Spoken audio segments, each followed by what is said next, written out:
Officials say the apartment complex Brooklyn Yard will not be managed by FAMU until next year, but that tenants will be able to finish out their leasing agreements. We are acquiring this property behind us. It's another opportunity for us to better serve our students at Florida A&M University. A push to get more student housing is gaining steam. Florida A&M University has sealed the deal purchasing Brooklyn Yard Apartments on Coughlin Street in Tallahassee.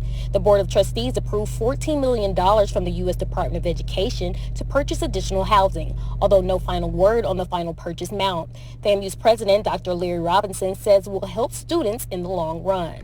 So acquiring this property will help us to accommodate those students in an environment that's much more conducive to their success. The property has 118 units. About 75% of the tenants are current FAMU students, a first of its kind for the university owning the property outright. An opportunity for us to put our arms around those students and the others who will be joining the family as well. An increase in enrollment that has led to a lack of housing options on FAMU's campus.